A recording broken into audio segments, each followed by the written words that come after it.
નડિયાદમાં આવેલ બાક્રોસિયા રોડ પર પાણીની ટાંકી પાસે ચિશ્તિયા ફાઉન્ડેશનના નેજા હેઠળ નડિયાદ સમસ્ત મુસ્લિમ સમાજ દ્વારા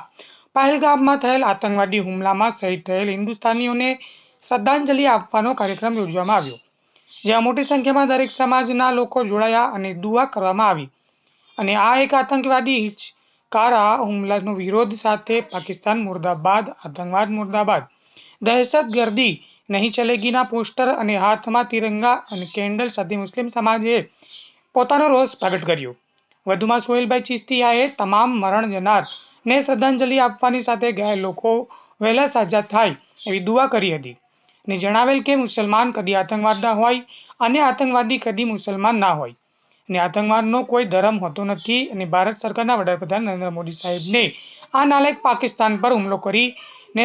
નિસ્તો નાબૂદ કરી દુનિયાના નકશામાંથી મિટાવી દેવા અપીલ કરી હતી અને આ વિકૃત માનસિકતાવાળા આતંકવાદીઓએ નિર્દોષ હિન્દુસ્તાનીઓને ધર્મ પૂછી મારવામાં એક જ ઉદ્દેશ હતો કે આમ કરવાથી ભારતની એકતા અને અખંડિતતા જોખમાય। અગર જો એમની એક જ ધર્મના લોકોને મારવાની વિચારધારા હોય તો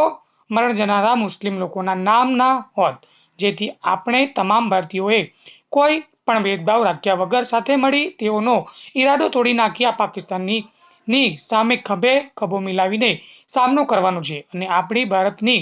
એકતા અને અખંડિતતાને જાળવી રાખી વિશ્વભરમાં ભારતનો ડંકો વગાડવાનો છે। રિપોર્ટર સાજિદ મલિક, નડિયાદ। એ વિકૃત માનસિકતા ધરાવનાર કે મુસલમાન કદી આતંકવાદી ના હોય, આતંકવાદી કદી મુસલમાન ના હોય તેવા લોકોએ અમારા હિન્દુસ્તાનના લોકો ઉપર જે હુમલો કર્યો છે, ઘણા લોકોને ઘાયલ કર્યા છે અને ઘણા લોકોને શહીદ કર્યા છે, તેઓની શ્રદ્ધાંજલિ સાથે સાથે આ આતંકવાદીઓનો વિરોધ કરવા માટે સમસ્ત નડિયાદનો સમસ્ત મુસ્લિમ સમાજ કોઈ પણ જાતની ફિરકાની વિચારધારા વગર હિન્દુ ભાઈઓને પણ સાથે રાખીને બિલકુલ આનો વિરોધ કરી રહ્યા છે અને આપ મીડિયાના માધ્યમથી અમે ભારતના વડાપ્રધાન નરેન્દ્ર મોદી સાહેબને જણાવી રહ્યા છીએ કે તમે પેટ્રોલના ભાડુંવાળા 100 કરી દો, પણ આ પાકિસ્તાનનો નકશો દુનિયામાંથી મિટાવી દો, આ પાકિસ્તાનને નેસો નાબૂદ કરી દો। અને